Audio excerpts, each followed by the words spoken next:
ተረኛ ሐኪም ተጀምሯል። ዶክተር አበሳ ሞሲሳ በጅማ ዩኒቨርሲቲ የጨጓራና የአንጀት ሰብ ስፔሻሊስት ናቸው። የዛሬው ተረኛ ሐኪም በነገራችን ላይ ዶክተር ዛሬ ከጅማ በቀጥታ እኛን አክብሮ ጥሪያችንን ተቀብሎ ነው የመጡት። ከዛ ባሻገር ደግሞ በጠዋት 2 ሰርጀሪ ሰርተው መቅረት የለብኝም ብለው እዚህ ስለመጡ በጣም አድርገን እናመሰግናለን። በጣም ቻናሏን ለርሶ ትልቅ ክብር አለው። በእውነት ከጅማ እዚህ ድረስ ያለበትን ተደራራቢ ኃላፊነት አቻችለው ስለመጡ በጣም አድርገን እናመሰግናለን። ቴንክ ዩ። እኔም በጣም አመሰግናለሁ።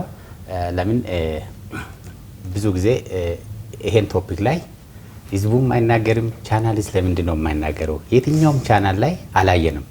ስለዚህ ለእናንተ ይሄን ፕሮግራም ለህዝቡ ጠቅማን ብላችሁ ስለመረጣችሁ በጣም ነው ደስ ያለኝ። ኖርማሊ በጣም ማለት ነው ትልቅ አክብሮትም አለኝ ለዚህ ቻናል እና ስለዚህ ደስ ብሎኝ ነው መጣሁት። በጣም ደስ ብሎኝ አልቀርም ብዬ ደስ ብሎኝ ነው መጣሁት። ብዙ ጥሩ ነገሮችን እናስተላልፋለን። ይሄ ፕሮግራም ለህዝቡ በጣም ይጠቅማል የሚል እምነት አለኝ። ቴንክ ዩ። እናመሰግናለን። እንግዲህ ቤተሰቦቻችን በስፋት ዶክተር ልታውቋቸው ትችላላችሁ ብለን እንገምታለን። በሶሻል ሚዲያን በጣም ለበጎ ለጠቃሚ ነገር ካዋሉ አንቱ ከተባሉ ሐኪሞቻችን መካከል እሳቸው ናቸው። ወደ 300,000 ባልተሳሳተ ተከታይ ያላቸው 380,000 ቲክቶክ ላይ። ስለዚህ የዕለቱ ርዕሰ ጉዳያችን የሚሆነው የኪንታሮት ህመም ነው ማለት ነው። ሰፋ ያለ ሀሳብ እናነሳለን። ዶክተር እንደተለመደው እንግዲህ ወደ ጫታችን ስንገባ ወይ ደግሞ ወደ ፕሮግራማችን ስንገባ በቀጥታ እነኚህን 3 የዘልማድ ሐኪሞች በመጠየቅ ነው በመላምት እስቲ የሚያስቡትን ባላቸው ግንዛቤ በዛው ይዳኙልኛል። እስቲ የኪንታሮት ህመም ሲባል እንደው ምንነቱን ተውትና እስቲ ምክንያቱ ምን ይመስላችኋል? ምክንያቱ ያው ናፍቆት ብዙ ጊዜ ያጠቃት ስለነበረ በቅርብ እውቀቱ አለኝ። እሺ እርጉዝ በነበረችበት እርግዝናም አንዱ ፋክተር ይመስለኛል። አንዱ ምክንያት ይመስለኛል። አንዱ ምክንያት ይመስለኛል እርግዝናና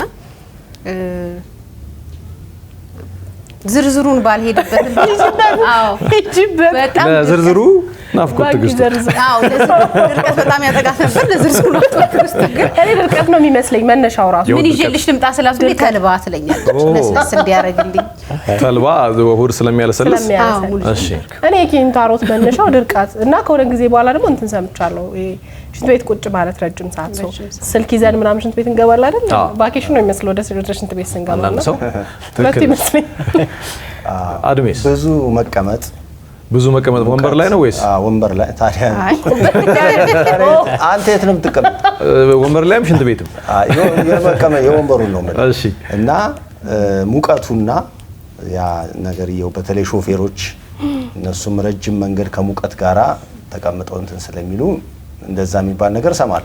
እና እናቶቻችን ደግሞ ይሄ የጋለ ነገር የሞቀ ድንጋይ ላይ ምናምን ሲቀመጡ አትቀመጡ ፀሐይ መታው ድንጋይ ፀሐይ መታው ወንበር ከሆነ አትቀመጡ ኪንታሮት ይዛችኋል ይባላል። እሱ እኮ ስለሚያስምጥ ነው አይደል? በራሱ ሐኪማድ ነው ሲቀመጡ ነው የሚልሽ። የእናት ሞት ነው ድንጋይ መቀመጫ የሚለው ላገናኝ። የእናት ሞት እንዳይነገር አሁን እናት ሞት ተረኛ ሐኪም ምናምን ከድንጋይ መቀመጫ ጋር ላይ ረጅም ሰዓት የድንጋይ መቀመጫ ላይ ስትቀመጥ ከኪንታሮት ይልቅ ያስምጣልን ነው የማውቀው። እኔ ግን ኪንታሮት ይባላል በጣም አዲስ ነገር። ድንጋይ መቀመጫ ግን ከኪንታሮት ይልቅ ስራ ማጣትን ነው። ይሄ ማወራይ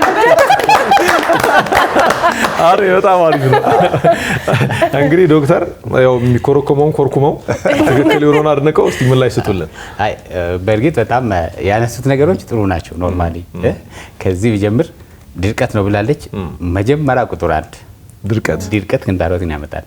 ግን ህዝቡስ እንዴት ያውቃል ከተባለ ለድርቀት ነው ኪንታሮቱ ነው ድርቀት አመጣብኝ ብሎ ነው ሰው የሚያስበው። ግን ትክክለኛ ሆድ ድርቀት ነው ኪንታሮት የሚያመጣው። የሷ ትክክል ነው 100% ሆድ ድርቀት። ሁለተኛ ደግሞ አንቺ ያነሳሽው እርግዝና ብለሻል። የሴትነት ግዴታ ለብዙ ችግሮች ያጋልጣል።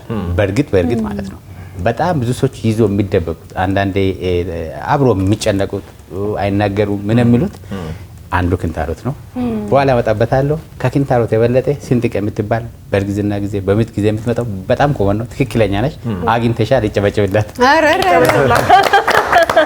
ለናፍቆት ነው የሚጨበጨበው። ያሳወቀችኝ አድማስ ያለውም አለ። ይሄ የሱን ሊቀጥልበት ነው እና ያንተም በጣም ትክክል ነው። የሹፌሮች በሽታ ተብሎ እንደውም ይደውላሉ። አንዳንዴ ሲደውሉ ምንድን ነው እላለሁ፣ የሹፌሮች በሽታ ነው ያዘኝ። ቅጽል ስሙ ነው የሹፌር በሽታ ሰጥቷል። አንድ አለች የዶክተር ያንተ በሽታው ናት እኮ የያዘችኝ ስሟን እኔ ስላወጣው ያንተ በሽታ ናት እላለሁ። ስለዚህ እቺ ረጅም ሰዓት ማቆም አብሶ ሙቀት አሁን ረጅም የአገር አቋራጭ መኪና የሚነዱ ናቸው። እዚህ ከተማ ውስጥ አታስቡ አይመጣም።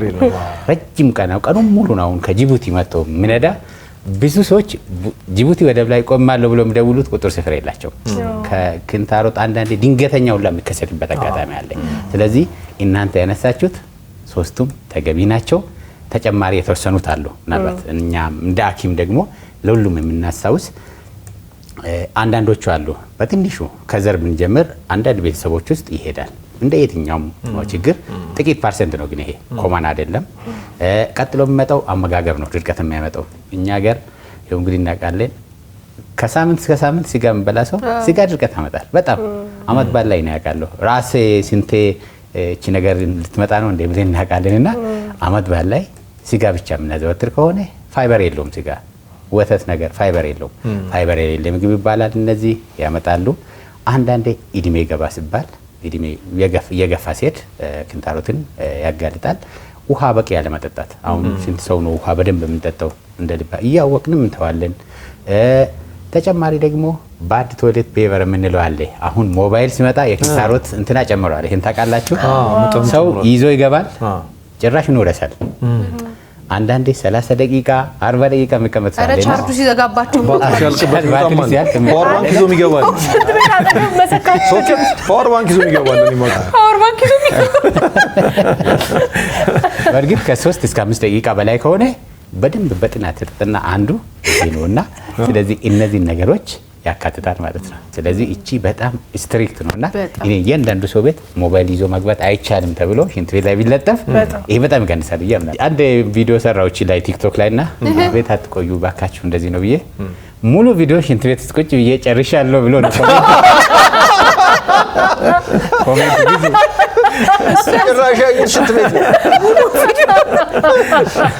የእርሶ ምክር እሱ ዘው እያየ ነው የተማሩ። እሺ ሌላው ደግሞ አንዳንዴ የሚነሳ ሀሳብ አለ። ለሆድ ድርቀት ምክንያት ሆኖ ለኪንታሮት ይዳርጋል ተብሎ የሚያስቡ ብዙ ናቸው። ለምሳሌ ጫት መቃም። አዎ የተወሰነ አለው ሪስክ አለው። ጫት ሲበዛ ሪስክ አለው። በቃ ጫት በደንብ ድርቀት ከሚያመጣ አንዱ ነው። በእርግጥ የኛ ኢኮኖሚ ጫት ላይ ነው ተመሰረተ። አጥቃሙ ማለት አንችልም፣ ግን ምንድነው በር ዘግቶ መጸለይ አለ። ጫቱን ሲቅሙ ከጎን ውሃውን በደንብ አብሮ መውሰድ ጫት ድርቀት ያመጣል። ቅዴማ ስለዚህ አንዱ መንስኤ ሊሆን ይችላል አንዱ መንስኤ ነው። በደንብ ቴንክ ዩ። እሺ ሌላ በተለምዶ አሁን አንዳንድ ጊዜ እናንተ ገጥሟችሁ ከሆነ አላውቅም፣ የአንድ ጓደኛ ነበረኝ 2 ቀን 3 ቀን ሽንት ቤት ላይ ሄድ ይችላል ድርቀት ስላለበት እና ሽንት ቤትም ይናፍቃል ብሎ እንባቀረሽ ብሶት ሲያስተላልፍ አውቃለሁና ሽንት ቤት በሚሄድ ሰው በጣም ይቀናል። እና ይሄኛው መንገድ እንደ ቀልድ የሚታይ ነው። ለዚህኛው መፍትሄ የሚሆነው ምንድን ነው? ኦኬ አንዱ ቅድም ያለው ሆድ ድርቀት የምንለው ዋነኛ አንድ ቁጥር ላይ ነው የተቀመጠውና ስለዚህ ከዛ ውስጥ አንዱ ደግሞ ሽንት ቤትም በ2 ቀን አንዴ በ3 ቀን አንዴ በጣም የሚገርማቸው በ14 ቀን አንዴ ብቻ የሚገባ ሰው ገጥሞኛል። ስለዚህ እነዚህ ነገሮች በ14 ቀን አንዴ በወር 2 ማለት ነው። እኔ እንደ ሐኪም ማመን አቅቶኛል። ለምን እንደዚህ ነገሮች ኖርማሊ አየር እኮ የተቃጠለ አየር ነው የምናወጣው በሰከንድ። ያኛውም እንደዛው ሽንት ቤት እንዳለን ውሃ ሽንት ይሄኛውም መወገድ አለበት። ብዙ ዌስት ነው የሚወጣውና አንዳንድ ሰዎች አላቸው አንጀታቸው በጣም ድርቀት ያለባቸው፣ ግን ከዛ በፊት ምንድነው አብዛኛው ከምግብ ነው አመጋገባችን ነው በጣም ማለት ነው። እኛ ምንድነው ባላንስ አናደርገውም ምግቦቹን። አሁን ቅድም ተልባ ብለሻል፣ በጣም ቁጥር 1 ነው ተልባ፣ ገብስ ዳቦ፣ ያልተፈተገ የትኛውም ነገር ቅርፊቱን ላይ ነው ያለው ፋይበሩ። ስለዚህ እነዚህ ነገሮች አታክልት ነገር፣ ጎመን ነገር፣ ቆስጣ ነገር እንደዚህ ነገሮችን ማብላት ያስፈልጋል። ከዛ ድርቀቱ አልስተካከል ካለ ግን ከምን መጣ ብሎ ነው የምፈልገው። ድርቀቱን ምርመራ ይደረጋል። አንድ ሰው 3 ዋና ምርመራዎችን ያደርጋል። አንጀቱን ይታያል፣ ሆርሞን ቴስት ያደርጋል፣ ንጥረ ነገሮቹ ደግሞ ኤሌክትሮላይት እንላለን ለአንጀት መንቀሳቀስ የሚጠቅመው እሱን ያደርጋል። ብዙ ጊዜ የሚገርማቸው እነዚህ ሁሉ ምርመራዎች ኖርማል ናቸው። እሺ ምን ላደርግ ይላል። አንዳንድ ሰው ፋንክሽናል ነው የምንለው፣ እነዚህ ፋንክሽናል ኮንስቲፔሽን ይባላል። በጣም አንዳንድ ሰው ይቸገሩበታል፣ ግን መድኃኒት አለው። ቢያንስ በዛ መድኃኒትም በሳምንት 3 ጊዜ ሽንት ቤት ማየት ግድ ነው፣ ቢያንስ ማለት ነው። ያለበለዚያ የሚመጣው ጣጣ ብዙ ናቸው። ይሄን ሽንት ቤት ባለመውጣት ኪንታሮቱ ብቻ አይደለም ለአንጀት ካንሰር ያጋልጣል፣ ለብዙ ነገር ያጋልጣል። እና ስለዚህ አንድ ሰው ምንም ችግር የለውም ብሎ መቀመጥ አይቻልም። ሽንት ቤት የሚል ከሆነ በሳምንት 2 እንደዚህ የሚል ከሆነ ግን ደግሞ በጣም የማይረሳ ነገር አንዳንዴ ራሳችን ፖስትፖን እናደርጋለን፣ አንገባም። ሽንት ቤት መጥቶ ራሱ አንድ ሰው ካሳለፈ የሚገርማቸው አሁን ሽንት ቤት መጥቶት አንድ ሰው ካሳለፈ እስከ ነገ ሊቆይ ይችላል። ስለዚህ እሱንም የኛ ነው ማለት ነው አንዳንዴ።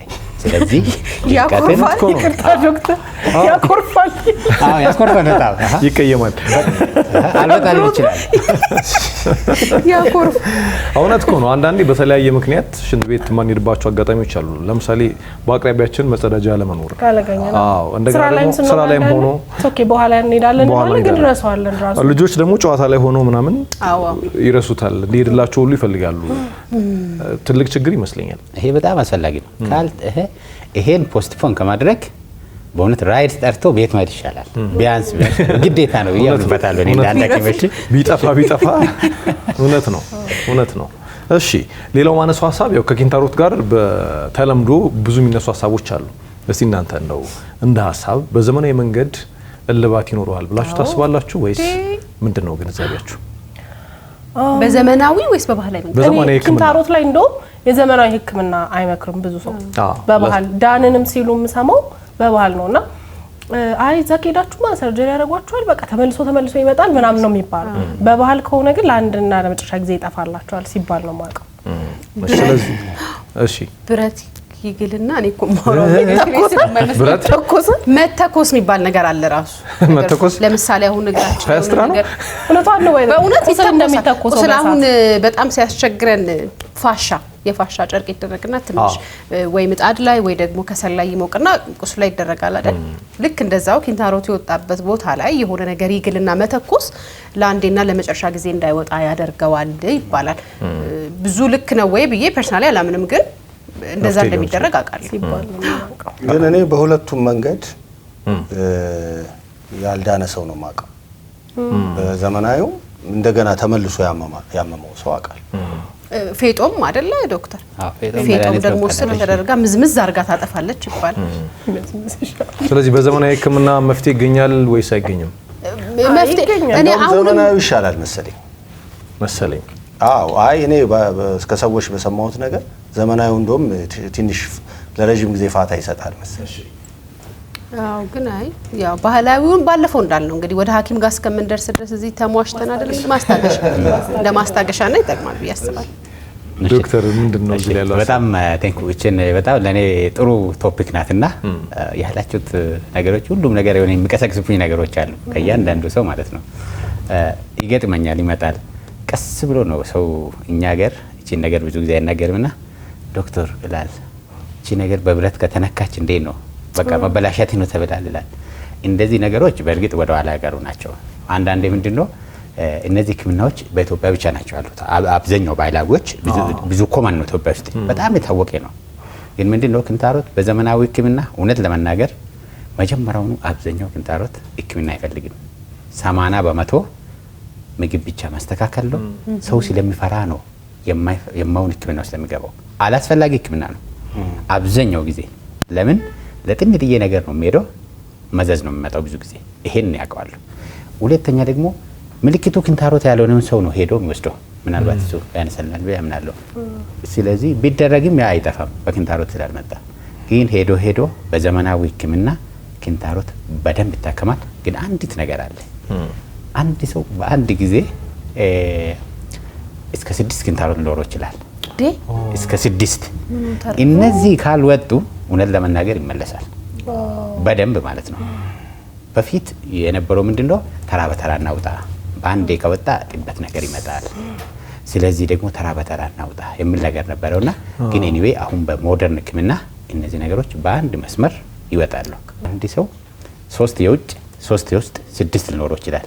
ስለዚህ ተሰርቶ የመመለስ እድል አለው በደንብ ተጠራርጎ ካልወጣ እንጂ ሞደርን ሕክምና በደንብ አለው፣ ሴፍ ነው፣ ያድናል። አንዲት ነገር ምናልባት ተመልካችን በደንብ ልብ እንዲለው የምፈልገው 80% ሕክምና የማይፈልገው ነው ሰው የሚሄድበት። ስለዚህ እንትን በውሃ መዘብዘብ ጠቃሚ ነው። እሺ እንትኑ ላይ መንስኤው ላይ ግን አንድ ነገር ትዝ አለኝ። ራሱ ተቅማጥም ያመጣል የሚባል ነገር አለ። ያመጣል። በጣም ድንገተኛ ክንታሮት ነው የሚያመጣው። እንደውም የረጋ ክንታሮት ነው የሚያመጣው። በኃይለኛ በግፊት የሚወጣ ነገር ምንም ነገር ያመጣል። ትንሽ ስፖርት መጫወት፣ ትንሽ የሆነች ጀርከን አንስቶ እኮ ብድግ የሚላለ እነዚህ ድንገተኛ የሚመጡት ናቸው። በኋላ ላይ ምናልባት እንመጣበታለሁ።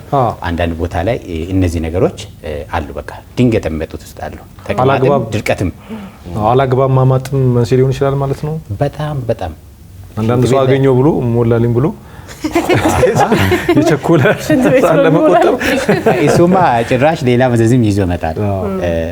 ክንታሮቱንም ስንጥቃት እምላታለች። ሁሉም ሰው ዶክተር አበሳ በሽታ ብሎ በእኔ ሰይሞታል። ይሁን ህዝቡ ካወቀ የኔ ስም ችግር የለውም። ስሟን ስላወጣሁት ነው። ክንታሮት ነው የሚሉት ሰው ብዙ ጊዜ ሚዲያ ላይ ወጥቻታለሁ። ይሄ ክንታሮት አይደለም፣ እንደ ክንታሮት አይታከምም እባካችሁ ስል ከዛ ምን ሆነ ብራንድ አደረጉ ችሞ የዶክተር አበሳ በሽታ። እሺ ያው እንደ ኢትዮጵያዊ አኗኗራችን ብዙ ጊዜ የተጠጋጋ አንድ ላይ ሰብሰብ በማለት የሚታወቅ ነውና የጋራ ሽንት ቤት እናዘወትራለን አይደል? በሰፈር ውስጥ ምን በወረፋም እንደውም ጀሪካን አስቀምጠን ድንጋይ አስቀምጠን ምንሰለፍም አለን በየሰፈራችን እና ሽንት ቤት ስንጠቀም ደግሞ የባህላዊው የሚፈናጠር ነገር አለው አይደል? አለ። እንደገና ቤት ውስጥም በሲንክ በጋራ እንጠቀማለን። እነኚህ ኪንታሮት ሊያስተላልፉ ይችላሉ ብላችሁ ታስባላችሁ? አዎ ኪንታሮት ያለበት ሰው ተጠቅሞ ከወጣ በኋላ አንዱ ነገር ነው ይመስለኛል። አዎ ኪንታሮት ያለበት ሰው ራሱን ፋሎቱ መጀመሪያ ፋሎቱን ችግር ያመጣል ብዬ አስባለሁ። እንደዛ ይባላል። ሁለተኛ ደግሞ ተቀምጠህ አለ አይደለ ወደ ላይ ፍንጥር የሚለው እቺ ዘልማዷ ቁጭ ስትል ያው የራስህን አሻራ ዱብ አድርገህ ስትወጣ አብዛኛው እኮ ይሸውዳል። አብዛኛው ቁጭ ብድግ እያለ እኮ የሚጠቀሙት ከዚህ ፍራቻ እንደዚህ ሽልሽል ያህል ግን ሆነ ነካ አዮሻ ላይ ስኳት እየሰራ የሚጠቀም ብዙ አለ። አድሜ ምን ትላለህ ሲባል እሰማለሁ። እንግዲህ ፍንጣሪውም እንፋሎቱም ቦምብ በለው። እሺ በእውነት እንፋሎቱ በዋናነት እሺ ብዙ በሽታ ኪንታሮት ብዙ በሽታ እንደሚያስተላልፍ ነው። እኔ ራሱ የት ምን እንፋሎቱ ወይስ እንፋሎቱም ፍንጣሪው ከሁለቱ የተሻለ እንፋሎቱ ከሰው ሆድ የሚወጣ ከዛ ልክ ካልሆነው ወይም በሽታው አለበት ተብሎ ከሚታሰበው ሰው የሚወጣው እንፋሎት ኦፍ ኮርስ የሆነ ነገር ያመጣል ብዬ አስባለሁ። አይደለም ምንም በሽታ ሌላ በሽታ እንዳለው ነው ጥያቄው። ኪንታሮት የሚያጋባ ይመስለኛል። እኔም ይመስለኛል። እሺ ዶክተር ጥሩ እንግዲህ ይኸው እናንተ እዚህ ጋር ምናልባት እንግዲህ ይኸው ነጥባችሁን እንዲህ ማድረጌ ነው። እሺ ምንም ችግር የለም። ዝም ብላችሁ ተማሪዎች ነን፣ እንደ ተማሪ ቁጠራል እንትና ችግር የለውም። ጥሩ ሞክራችኋል፣ ሀሳብም ሰጥታችኋል፣ ለፍታችኋል። ግን ኤኒዌይ እቺ በተለምዶ ይባላል። እኔም ገጥሞኛል። ምንድነው አንድ ታካሚ እከሌ ቁጭ ያለበት ላይ ቁጭ ብዬ ነው ያዘኝ እኔንም ብሎኛል። እና ይሄ ብዙ ጊዜ አይደለም። ኖርማሊ እነዛ ዳንስሮች ናቸው። ጭራሽ ከእንትና ጋር ይገናኝ ከበቃ ከታካሚው ጋር ነው የሚገናኘው። ከውጭ ወደ ላይ ቢገፋ ራሱ ጥሩ ነው፣ ይከለክላል እኮ። ወደ ታች ማማጡ ዳንስሩን የሚያሳብጥ ሙሉ በሙሉ ታካሚው ጋር ነው ያለው። ስለዚህ ከሽንት ቤት ጭራሽ አይተላለፍ በታሪክ ፈርቶም ይሄ እከሌ ምናልባት እንግዲህ የሚታወቅ ሰው ከሆነ አንዳንዶቹም እንዳሉ በቃ ይሄ ነገር ከሱ ነው የገባብኝ እንዲህ ስላለኝ ነው ታካሚ እና ይሄ ነገር በእርግጥ ጥሩ ነው ሀሳቡ፣ ግን አይተላለፍም። መልካም ዜና። ንጽህና ግን አንዱ መንስኤ ሊሆን ይችላል ዶክተር። እንትናውን ይሄን ምንድነው በኪንታሮት ላይ ሁሌ በውሃ መታጠብ ጠቃሚ ነው ይላል። ቀዝቃዛ ውሃ በጣም ጥቅምነቱ ምንድነው? ዳም ስሮቹ እዛ ጋር ያሉት ምንም ነገር ሲኖር ላብ ሲኖር ይቆጣል፣ እርጥበት ነገር ሲኖር ይቆጣል። ያን የተወሰነ አንዳንድ ሰዎች ለዚህ የተጋለጡት አሉ። በዘር ትንሽዬ ቁጣ የሚያሳብጥ ለዛ ሲባል ቶሎ ቶሎ መታጠብ ጠቃሚ ነው። በቀዝቃዛ ውሃ ቢሶ በደንብ ይቀንሳል። ግን እኛ ጋር አንዱ ያልተለመደ ነገር ምንድነው? አንዳንዴ ደረቅ የሆነ ወረቀቶች እንጠቀማለን፣ ቶይሌት ፔፐሮች እንጠቀማለን። በእርግጥ ይሄን ምን በቃ እንደ ሚዲያም ኢንዳኪም ዲስካሬጅ ማድረግ አለበት። ምናልባት እንግዲህ የሶፍት ምሰራ ካምፓኒ ከከሰሰ የሚክሰሰን እኛ በውሃ ይመከራል። እሺ ጥያቄ እንጠይቃቸዋለን እነሱ ደግሞ። እሺ ሌላ ጥያቄ፣ ያው ኪንታሮት ፊስቱላ ያመጣል ተብሎ ይታሰባል። የኔ ጥያቄ ምንድነው ይህ የፊስቱላ ችግር በኪንታሮት አማካኝነት ወንዶች ላይ ሊከሰት ይችላል ወይስ አይችልም? ወንድ ፊስቱላ ይዞ አዎ ንጽህናውን ካልጠበቀና ማለት ወደ ከፍተኛው ደረጃ ከደረሰ አለ እኮ ሁሉም በሽታ አይደል ማስጠንቀቂያ ይሰጣል። መጀመሪያ ትንሽ ይመጣል፣ ከዛ ማስጠንቀቂያ እሱን ሁሉ ካለፍክ ለምን ፊስቱላ ይመጣል? ለሴት ፊስቱላ የሴቶች በሽታ ነው የሚመስለኝ እኔ ነው። እኔም እንደዛ ነኝ። አዎ ግን ካልተጠነቀቅሽለት ወደዛ ያመራል ነው ማለት። ወንዶቹም ተገቢውን ጥንቃቄ ካላደረጉ አይ ፊስቱላ እኮ ከማህፀን ጋር የተያዘ ነገር ማን ፈርሞ ሰጠን ካንተን ማለ አስገብታ አታስወግረኝ። ፊስቱላን አብራራ መጀመሪያ። ለምን አብራራለሁ? ለምን ያብራራል? ፊስቱላ እኔ ያመጣል። ፊስቱላ ምንድነው ምናምን የሚለውን እኔ ሴት ከእንደውም ከወሊድ ጋር Thank you። ፊስቱላ የሚባለው ሆስፒታል ላይ እድገት ያሳያል በሱ ነው እኮ ጥንቃቄውን ካለፈ እድገት ያሳያል። ወንድ አብራራልኝ። እኔ ማንኛና ነው ማብራራል? ሴት ውጪ ወንድ ላይ ፊስቱላ ይከሰታል የሚለው እውቀቱ የለኝም። ማለት ኢንፎርሜሽኑም የለኝም። እሺ ሊያ ይከሰታል። እኔ ያው መላምት አይደለም መላምቱ ይከሰታል። የሴቶች ነው። እዚህ ቤት የምታውቁኝ በምሁርነት ነው በአዋቂ ዛሬን ማሩኝ። እሺ ዶክተር እዚህ ላይ ያለ ሀሳብ ምንድን ነው? አይ የኔ ገጠመኝ ነው የሚያስቀኝና ምናልባት እዛ አካባቢ ካሉት በሽታዎች ብዙ ጊዜ እቺ ነገር እኔ ላይ መጣች እንደ ብዬ ራሴን ያዳመጥኩት እቺ ናት። ፊስቱላ እቺ ነገር ልትመጣ ነው እንደ በቃ ብዬ ስንት ቀን ሁለተኛም ደግሞ ታካሚ እንዲህ ነው ያንተ ችግር እቺ ናት እንለው ምን ነው አባቴ አላቅም ማንን ገደለ ብሎ ሳይታከም የሄደ ሰው አለ። እና በእርግጥ እነዚህ ሁለቱ ፊስቱላዎች ይለያያሉ። እነዛ ኦብስቴትሪክ ፊስቱላ ይባላሉ። ከማህፀን ጋር ነው የሚገናኘው። የሚገርማቸው ደግሞ ሴቶች በዚህ ሲጠቁ ለወንዶች ለብቻ አስቀምጧል። እዛ ጋር ፍጥጥ አካባቢ ሴቶች ጋር ብዙ አይደለም፣ ግላንዶች ናቸው። አሁን ቢቢት ስር ግላንድ አለ፣ የት ቦታ ግላንድ አለ። ምንም ጥቅም የሌለው ለታሪክ ሰው ልጅ ላይ ጥቅም የለውም የተባለው ለኛ 8 ሰጥተናል። ለወንዶች 8 ግላንዶች አሉ። ለታሪክ ኢንሴክቶች ላይ አንዳንዴ ለግንኙነት ሽታ ነገር እንደዚህ የት አለች እንትና ለማለት ወንድ ሴቷን ፍለጋ ይጠቀሙበታል። ኢንሴክት ላይ ሰው ልጅ ላይ ለታሪክ ጥቅም የለውም፣ ጉዳት ብቻ ያለው ተጠንቶ ምን ጉዳት የሌለው ግላንዶች ናቸውና እነዛ ግላንዶች ወንዶች ላይ 8 ናቸው፣ ላይ ሴቶች ላይ 3 ወይ አንዳንዶቹ የላቸውም። ስለዚህ ይሄ ፔሪአናል ፊስቱላ የምንለው ጭራሹኑ 70% የወንዶች ነው። ተቀበል ሲመጣ ምናልባት ይሄ አንዱ አሁን ምናልባት እንግዲህ ይሄ ጥሩ ምለው ከዚህ ፕሮግራም ብዙ ሰዎች እንትን የሚያገኝበት ነውና ምናልባት ቀስ እያለ እያደገ ይመጣል ያልሽው ነገር ምንድነው? ብዙ ጊዜ እቺ ድንገት የምትመጣ በሽታ ናት። ቡጉንጅ ማለት ነው። በቃ በሌላ ነገር ምናልባት ለእናንተ ፊስቱላ ምንድነው ብለያል? ቡጉንጅ ነው። እጅ ላይ ቡጉንጅ ይወጣል አይደለም? ፈረጠ ማለት ይደርቃል በ7 ቀን። ያኛው ግን ፍጥጥ አካባቢ ቡጉንጅ ከወጣች ይፈርጣል። እንደ የትኛውም 50 ነው። ታካሚ ራሱ ኦፕሬሽን ሲደረግ ፈርሞ ነው የሚገባ። እቺን ቡጉንጅ ሲያፈርጥ 50% አጠፋም ፊስቱላ ይሆናል። መስመር ይሰራል ከግላንዱ ስለነነሰ ብሌን ነው የምነግረውና 100። ስለዚህ ይሄ ብዙ ጊዜ ድንገት ነው የሚመጣው። ስትመጣ ግን የሚገርማቸው ሁሉም ቡጉንጅ ስለሚል ማንም ትኩረት አይሰጥም፣ ማንም አይታይም። እቺ እንደ ቡጉንጅ መጣ። አንዳንዶቹ 22 ዓመት 27 ዓመት 30 ዓመት አብሮ ኖሩ አሉ። አንዴ ከመጣች አጠፋምና ስለዚህ እቺን እንግዲህ ፊስቱላ ፔሪአናል የምንለው የወንዶች ነው። እናንተ በዚህ በኩል እንኳን ሌዲስ ፈርስት የሚባል ይላል። በስንቱ እንጠቀም፣ በጣም በስንቱ እንጉዳ። በዚህ ራሳችሁ ጉዳይ ነው። ዶክተር ቅድም ልብ ብላችኋል። ለነሱ ፊስቱላን ሲሰጥ ለኛ ደግሞ በቦሌ ይሰጡናል። ተፈጥሮ እኮ በጣም አይደለም ፌር ነው።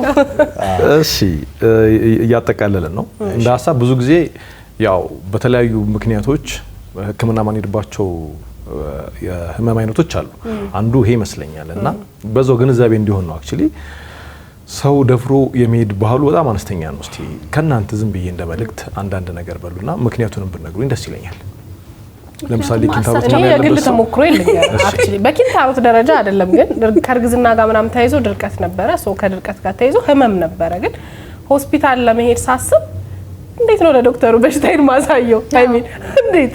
ስለዚህ አይ በቃ ባልሄድስ ወደሚል ድምዳሜ መጣውና ብዙ ጊዜ ፕራይቬት ኤሪያ ላይ ስለሆነ የሚመጣው ሰው ያንን ነገር ለሰው ማሳየት ወይ ለዶክተር መግለጽ እና ደግሞ አንዳንዴ አንተ ጋር ብቻ ያለ ችግር ይመስላል ይሄ ብዙ ስላልተወራበት ብዙ ሰው በዛ ህመም የሚጠቃ አይመስልምና ለዛ ይመስለኛል ወደ ሕክምና ተቋም ማይሄዱ።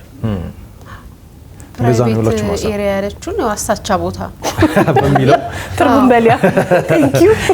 በእውነት አሳቻ ቦታ ስለሆነ ምን ብለህ ታሳየዋለህ? ያስፈራል እኮ እውነት ነው። እንኳን አይደለም ሄደህ ለዶክተር ትንሽ ካንተ ራቅ ላለው ሰው ቤትም ላለው ሰው ለማሳየት ድንገተኛ መጀመሪያ ቤት ውስጥ ያለው ድንገተኛ ነገር ጨርሰን አይደል ለእናት እንኳን ማሳየት በጣም ከባድ፣ አብሶ በዚህ እድሜማ ካለን ከባድ በጣም። ስለዚህ እግዚአብሔር እንዳረገ ያርገኝ ውሰደኝ ትላለህ እንጂ ወሰን ገማዛ ይሰደኝ ግን ፈጥኖ መሄድ ነው። እኔ አሁን በሌሎች ሰዎች ስሰማ በጣም ህመም አለው ነው የሚሉት። በጣም ራስ በቃ እንትን የሚል ራስ የሚያስት ህመም ነው ያለው ምናምን ስለዚህ ምንም ነገር ማሰብ አትችልም ባይሆን አይምሮ አይሰራም ይላሉ። እና እንደዛ ስለሆነ እኔ ያ ነገር ቶሎ እንዴት አካሄድም እኮ ይፈልጋል የራሱ አካሄድ። እንዴት እንዲብላት እጅ አይደል ወይ ራሳችንን ስተን በወሰዱ ሳናስተው ዞሮ ግን ሕክምና ጋር መሄዱ ግዴታ ነው እና ለተለየ ገጠመኝም ያሉት ይመስለኛል ዶክተር። አዎ በጣም እንትና ነው። እኛ ሀገር አሁን ምንድነው ያደጉት ሀገር እቺ ነገሮች በሙሉ ለብቻ ክሊኒክ አለው። አሁን አንድ እኔ 3ኛ ዲግሪ የተማርኩት ቤልጅየም ነውና ፊሸር ክሊኒክ ብሎ አለ። ለታሪክ በጣም ነው ገረመኝ። የስንጥቃት ክሊኒክ፣ የኪንታሮት ክሊኒክ፣ የፊስቱላ ክሊኒክ በቃ ሰው ይሄዳል። ኖርማል ግፊት እንዳለው ሰው ሄዶ ይታከማል፣ ሄዶ ይወጣል።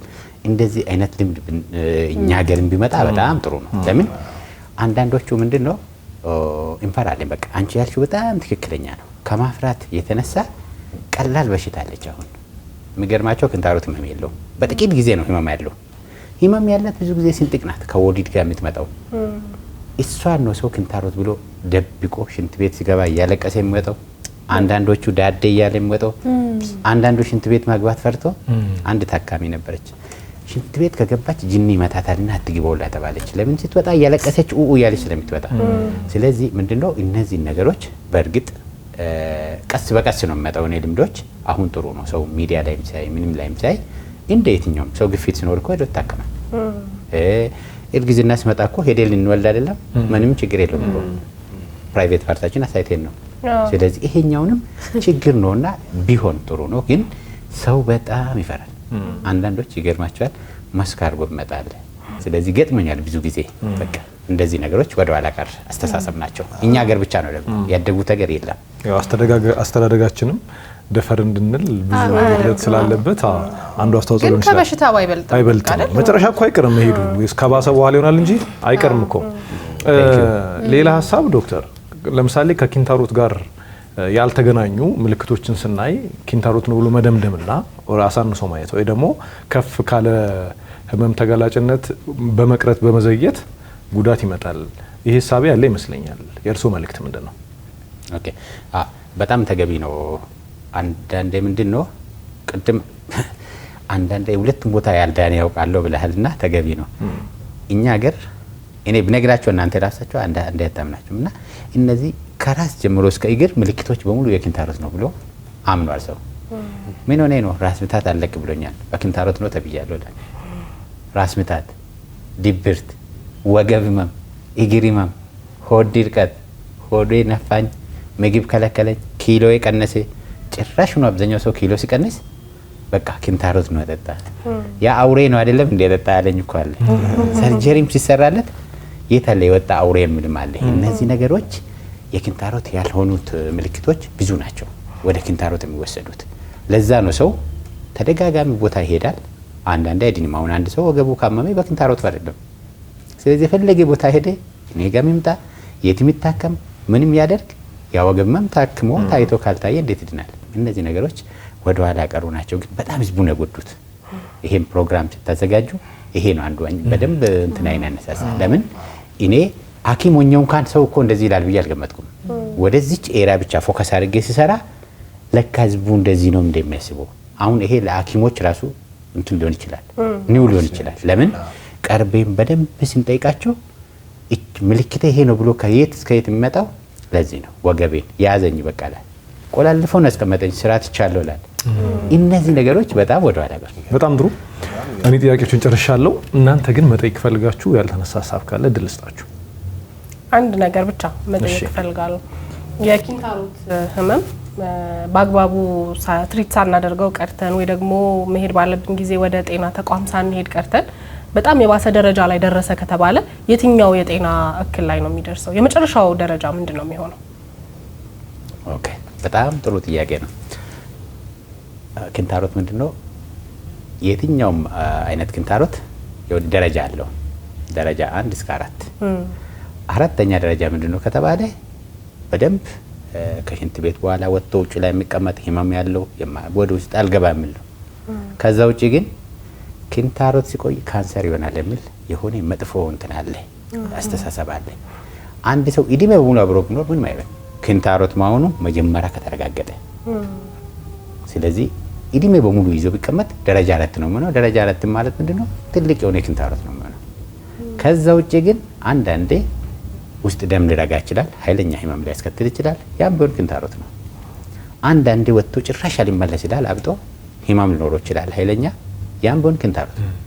አንዳንድ ሰዎች ላይ የሚደማ ከሆነ ከባድ ደም ማነስ ሊያመጣ ይችላል።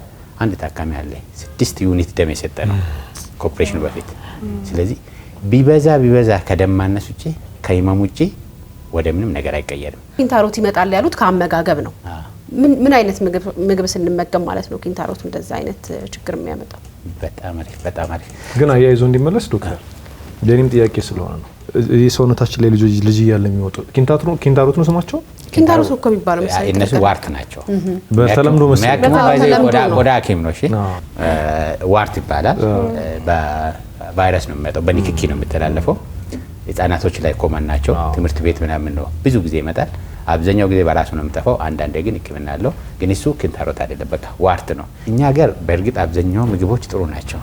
ለማን ወደ ገጠር አካባቢ የሚበላው ኪንታሮት የሚያመጣ ነገር የለም ማለት ይቻላል። ለምን? አብዛኛው ጊዜ ሽሮ ነው፣ ጎመን ነው፣ እንጀራ ነው፣ ቂጣ ነገሮች ነው የሚበሉት። ችግር የሚመጣው ወደ ከተማ ነው። ምቾት ሲመጣ አብሮ የሚመጣ ማለት ነው። ስጋውን ሎ ፋይበር ይባላል። ፋይበር ምግቦች ፋይበር የሌላቸው ይባላሉና እነዚህ ሎ ፋይበር ማለት ምንድነው? ምንም ፋይበር ከውስጣቸው የለም። ከባድ ምንም ፋይበር የሌለ አንዱ ስጋ ነው። ነጭም ሆነ ቀይም ሆነ የበሬም ሆነ የሰንጋ ሳምንቱን በሙሉ ስጋ የሚበላ ሰው ድርቀት አይቀርም። ሳምንቱን በሙሉ ወተት የሚጠጣ ሰው እንትና ነው ድርቀት አይቀርም። ነጭ የተባሉት በሙሉ ድርቀት ያመጣሉ። እነ ሩዝ እነ ፓስታ። አሁን በጣም የሚገርማቸው በዓለም ደረጃ ከፍተኛ የኪንታሮት ችግር ያለበት አገር ቢጠራ ቻይና ነው። ነምበር 1 ማለት ነው። ሩዝ ነው የሚበሉት እና ያው እንግዲህ ምናልባት በሳምንት አንዴ ሊሆን ይችላል፣ እነሱ ጋር በሁለት ሳምንት አንዴ የተባለ ሊሆን ይችላል። ስለዚህ እነዚህ ነጭ የተባሉት ነገሮች ፋይበር የሌላቸው ናቸው። እነዚህን ማብዛት። በተቃራኒ ደግሞ አሁን ምንድነው አንድ ሰው ስጋም ሲበላ ከጎኑ አታክልትም፣ ጎመንም፣ ሽሮም እንጀራም ይመከራል። ውሃውስ 2 ሊትር ግዴታ ናት ተብላለች። እሷን እንደውም አላርም ሞልቶ መጠጣት ይላል። እንደዚህ አድርጋችሁ ጠጡላ ብለው የሚመክሩት ሐኪሞች አሉና በእርግጥ ጥሩ ነው። ስለዚህ እነዚህ ምግቦች ናቸው በጣም ኪንታሮት የሚያመጣው። ሌሎች ቦታውን ምንድነው ታክሲ ላይ የሚሰሩት እነዚህ ቦታ የሚሰሩት ጮርናቄ ብስኩት የለም፣ ሳምቡሳና ብስኩት። የሚገርማችሁ ሳምቡሳና ብስኩት የምትሰራ ወይ የሚሰራ ሰው አለ። በቃ ስራውን ብነግሩኝ ማጋለው በሽታው ለምን ሳምቡሳ በየጊዜ ቢበላ ብስኩት ዘይት ነገር ነውና ከባድ ድርቀት ያመጣል። ከኪንታሮት የበለጠ ደግሞ ኃይለኛ ስንጥቅም ሊያመጣ ይችላል። በጣም ማለት ነው ስንጥቃት። ስለዚህ እነዚህ አመጋገብ ጤናማ ማድረግ ባላንስ ማድረግ ጠቃሚ ነው። ሁሉንም በሊኮ ይገርማል። ግን አሁን ክትፎ ትዝ አለኝና ከስጋው አጠገብ ከክትፎ አጠገብ ያሉት ነገሮች ቆጮ፣ ጎመኑ ምናምን እንደዚህ እንግዲህ የኛ አያቶች እና ቅድመ አያቶች ይሄንን ጥበባቸው አይገርም? ያንን አስበው ነው ከጎን ባላንስ አብዛኛው ግን እሱ ባላንስ አድርገው ነው የሰሩት። አይገርም? በጣም ደቂቃችን ሳያልቅ መጨረሻ ኪንታሮት እዛ ፕራይቬት ፓርት ላይ ብቻ ነው የሚወጣው? ትክክለኛው ኪንታሮት እዛች ቦታ ብቻ ነው የሚወጣው። የእውነት ሌላ ቦታ ላይ የሚወጣ በሙሉ ኪንታሮት ፌክ ኪንታሮት ነው። ሃይኮፒ ነው። በቃ ይሄ ደግሞ ምን እንበለው? እሺ ፌክ ኪንታሮት። እሺ እናመሰግናለን ዶክተር። ሀሳቦችን ጨርሰናል። ስለነበረን ጊዜ በጣም ትልቅ ክብር አለን። የዕለቱ ተረኛ ሐኪሞችን ዶክተር ዳበሳ ሞሲሳ ናቸው። በጅማ ዩኒቨርሲቲ የጨጓራና የአንጀት ሰብ ስፔሻሊስት። ሰፋ ያለ እየተጫወትን እየተቃለድን ትልቅ ቁም ነገር አስተላልፈናል ብዬ አስባለሁ። ስለነበረን ጊዜ በጣም አድርጌ አመሰግናለሁ። እኔም በጣም አመሰግናለሁ። በጣም ትብራለሁ ለእናንተ። የዕለቱ ተረኛ ሐኪማችን ይህን ይመስላል። የእሁድን አንድ ላይ ሌሎች ዝግጅቶች ይቀጥላሉ። መልካም ጊዜ በድጋሚ